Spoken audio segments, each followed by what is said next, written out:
You know what destroys most people. It isn't a lack of talent. It isn't even failure. It's comfort. The quiet poison that convinces you to slow down, to wait, to settle. But the truth is, you were not built to stay comfortable. You were built to feel alive, to run on the kind of energy that ignites your mind, body, and spirit. This is the fuel of creators, of rebels, of people who change the world. The problem we're solving today is this: how do you escape the trap of comfort and tap into the raw adrenaline that makes breakthroughs possible? The rush doesn't come from what you already know. It doesn't come from rehearsed answers, comfortable routines, or the walls of security you've built around yourself. The rush, the real adrenaline, comes when you step into a place where nothing is certain, where the floor beneath you might give way, and the outcome is anything but guaranteed. That's the realm most people fear. But that's the realm where creators thrive. Steve Jobs understood this better than anyone. He wasn't addicted to winning. He was addicted to the unknown. Because the unknown is alive. It breathes, it fights back. It pushes you to discover not just what's possible, but who you are when the ground is shaking. Every breakthrough in his life was born from that rush, not from standing in safe territory, but from throwing himself into the wilderness where maps didn't exist. Think about the early days of Apple. Jobs and Wozniak weren't engineers backed by billion-dollar corporations. They were kids working out of a garage, staring into the unknown with nothing but an idea. Everyone thought they were crazy. Everyone thought the established giants of the industry would crush them before they even started. But Jobs didn't want safety. He wanted the adrenaline of betting everything on a vision no one else could see. That rush of the unknown wasn't a weakness. It was his fuel. And here's the part most people miss. The unknown is supposed to scare you. If it doesn't, it means you're not deep enough in it. The butterflies in your stomach, the pounding in your chest, the doubt creeping into your mind, those are not signs to stop. They are signs you're exactly where you need to be. Adrenaline wakes you up. It sharpens your senses. It makes you see possibilities you would have slept through if you had stayed safe. That's the gift hidden inside the unknown. Jobs wasn't reckless. He wasn't throwing himself into chaos just for the thrill of it. He understood that the greatest energy is born at the edge of certainty. Too much safety and you stagnate. Too much chaos and you collapse. But when you stand right at the border, where fear and possibility collide, that's when the adrenaline kicks in. That's when creation becomes electric.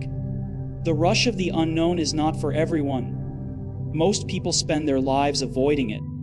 They cling to routines, titles, paychecks, and predictable outcomes.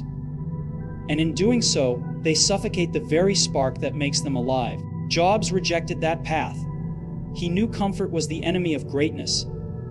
The unknown was his playground. That's why he walked away from the security of being an employee to start something of his own. That's why he returned to Apple when everyone thought the company was dead. That's why he launched products that no market research could have justified. Because the unknown wasn't just a risk, it was the source of his power. And here's the truth. Most people think they're waiting for the right time, for certainty, for reassurance before they make their move. But certainty never comes. Reassurance never arrives. The people who change the world are not the ones who wait until the path is clear. They are the ones who move while the path is still foggy, still dangerous, still unpredictable. They leap while everyone else is still hesitating at the edge. That's the rush of the unknown. Jobs lived in that rush. It wasn't comfortable. It wasn't easy. It demanded more than most people are willing to give. But it gave him something safety. Never could the fire of creation, the energy of adrenaline, the power to build something from nothing. He wasn't just chasing products. He was chasing the edge. And every time he found it, the world shifted. Fear. It's the one thing everyone feels, but no one wants to admit. It sneaks in when the stakes are high, when the outcome is unknown, when you stand at the edge of something bigger than yourself. Most people run from fear. They call it a weakness, a signal to stop, a reason to turn back. But here's the truth. Fear and adrenaline are twins. They arrive together. And the difference between the ordinary and the extraordinary is simple: what you do with them. Steve Jobs never denied fear. He didn't pretend he was fearless. He just refused to let fear decide the outcome. Instead, he learned to flip it, to turn that surge of terror into raw fuel. Because fear and adrenaline are made of the same energy. One paralyzes, the other electrifies. If you know how to ride it, what once held you back becomes the very thing that drives you forward. Think about it. Every major leap in Jobs' life was wrapped in fear. When he was ousted from Apple, it wasn't just a business failure, it was humiliation, a global stage collapse in front of millions. Fear could have ended him. He could have walked away, disappeared into comfort, never risked again. But instead, he fed on it. He built NXT. He created Pixar. He returned to Apple stronger, sharper, fueled not despite the fear, but because of it. That fear was his spark. It was adrenaline in disguise. Most people misinterpret fear. They think it's a red light. But for visionaries, fear is a green light. It means you're about to step into something worth doing. Jobs used to say that if you're not scared, you're not innovating. Fear means you're not repeating the past. You're breaking new ground. And when the unknown feels like it might swallow you whole, that's when you know you're tapping into something real. Fear sharpens you. It makes you alert. It strips away distractions. When adrenaline is coursing through your veins, your senses heighten, your focus narrows, and suddenly, you see things with absolute clarity. That's the hidden gift of fear. It pulls you into the present moment, where hesitation dies and creation comes alive. Jobs lived in that state. He didn't let fear silence him. He let it speak. And then he redirected its energy toward building, toward pushing, toward proving what was possible. But here's the dark truth. Most people let fear chain them. They sit in boardrooms, terrified of being wrong, so they repeat safe ideas. They sit in their lives, terrified of failure, so they choose mediocrity. They wait for certainty when certainty never comes. Fear becomes the cage they never break out of. Jobs broke the cage. He realized that fear is not the enemy. Fear is the compass.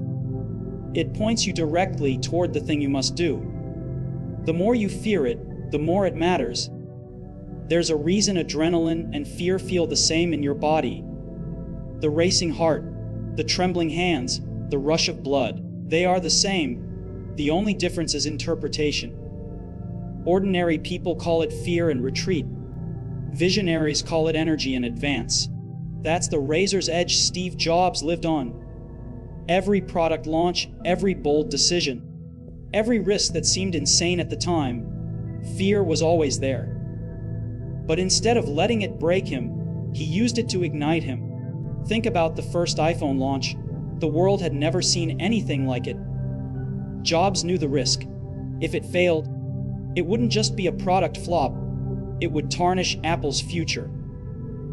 Billions were on the line, the company's reputation, his reputation. And behind that calm, charismatic presentation, adrenaline and fear were pounding through him. But instead of freezing, he turned it into fire.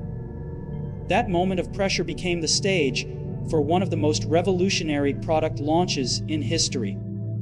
Turning fear into fuel doesn't mean ignoring the risk. It means embracing it, using it to heighten your energy and drive your action. It means understanding that fear is proof you're doing something that matters. Jobs thrived in that space.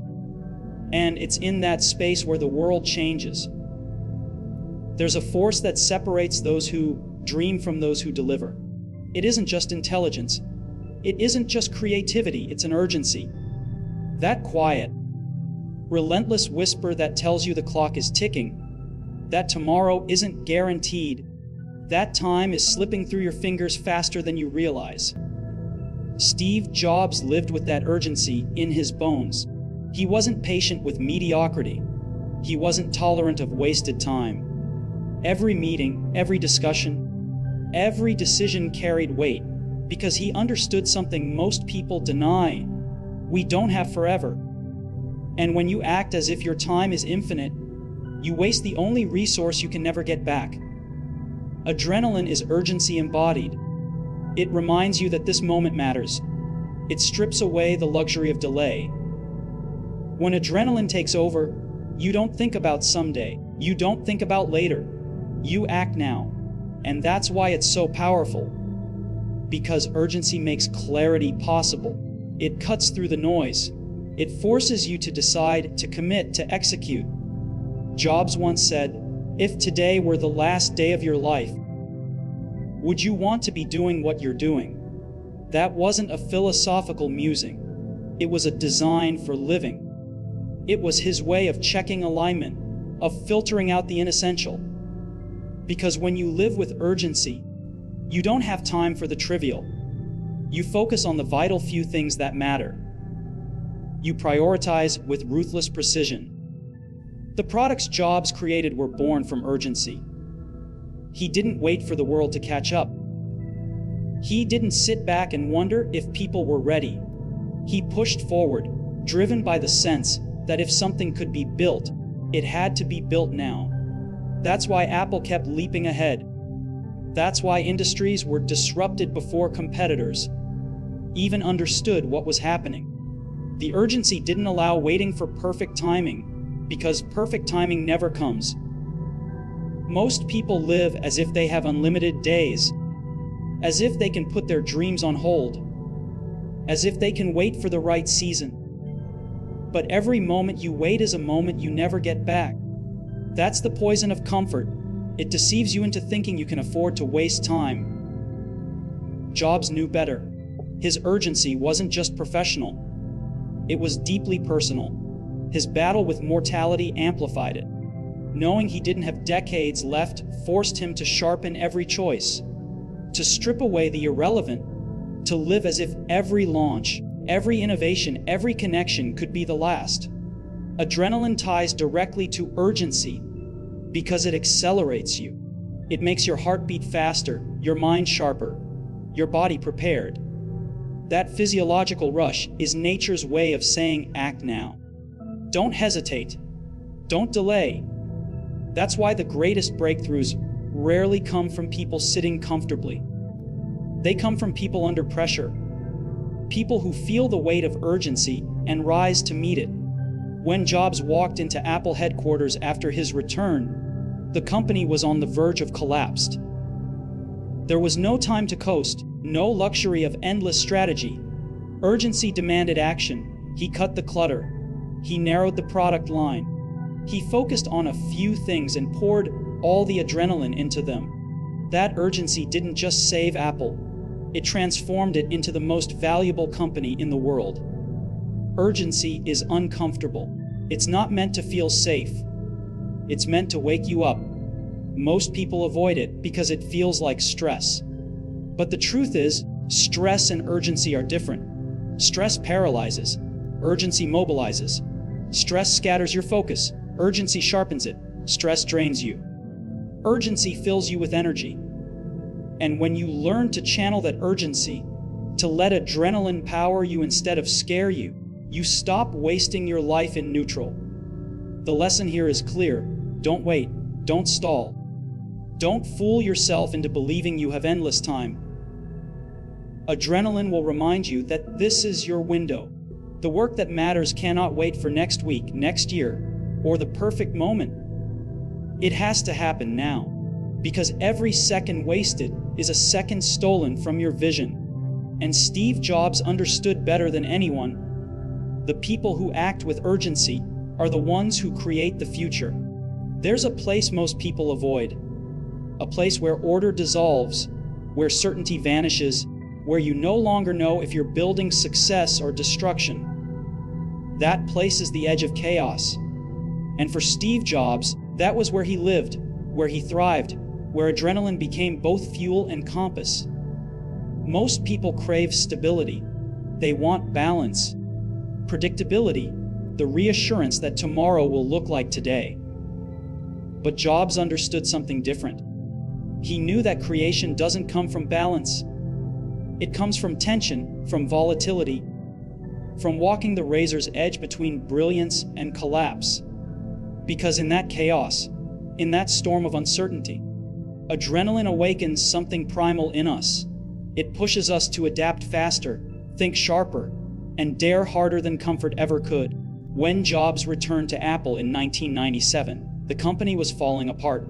It was chaos, products scattered, vision diluted, morale broken. But instead of fearing the chaos, he leaned into it. He saw the collapsing structure not as weakness, but as an opportunity. Adrenaline surged through him, giving him clarity in the middle of disorder. He cut entire product lines, dismantled what wasn't working, and rebuilt the company from its bones. That's not balance. That's the art of standing inside chaos and commanding it. Adrenaline thrives in chaos because it strips away illusions. When everything is crumbling, there's no space for fantasy. The truth stands naked. And Jobs was ruthless in using that truth. He didn't sugarcoat failure. He didn't soften the blow. He forced his teams to confront reality head-on. That's why people said working for him felt like standing in fire. Because he demanded they embrace the chaos, channel the adrenaline, and push beyond what they thought was possible. The edge of chaos is where breakthroughs are born. It's where the iPod emerged when the music industry was tangled in piracy and stagnation. It's where the iPhone was conceived when no one thought a phone could become the center of our lives.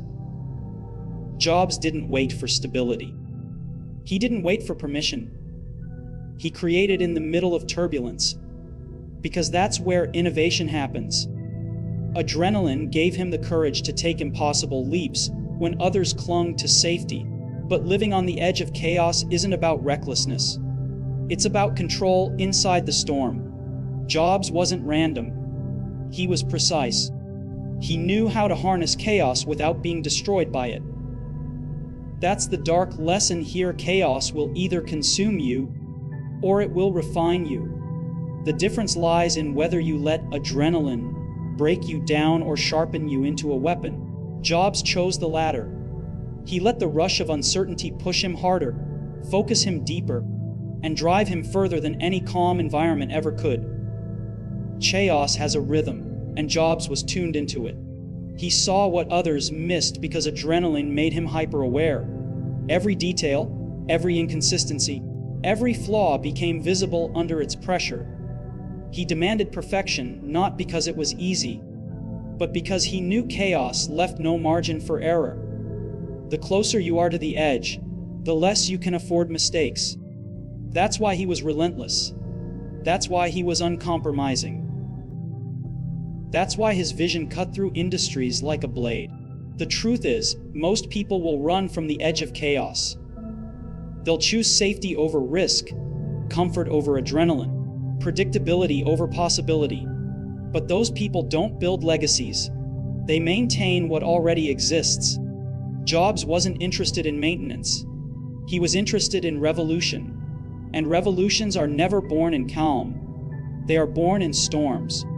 Adrenaline thrives in those storms. It makes you fearless when fear should paralyze you. It gives you energy when exhaustion should stop you. It lights your vision when darkness surrounds you. The edge of chaos is brutal, unforgiving, merciless. But it's also where the future is written. Jobs didn't just accept that. He demanded it. He pushed himself and everyone around him to live there, to operate in that place of danger, because he knew that's where greatness hides. So what does adrenaline really mean? For Steve Jobs, it wasn't just a rush of energy. It was survival, clarity, fuel, and fire. It was the force that carried him through battles where logic alone would have failed. It was the edge he embraced when others sought comfort. Adrenaline was not entertainment. It was a necessity. He understood that it sharpens the mind when fear tries to blur it. It transforms risk into vision when others see only danger. That it fuels relentless execution when the body screams for rest. And that, in chaos, when the world crumbles, adrenaline turns collapse into creation. This is the darkest lesson he left behind.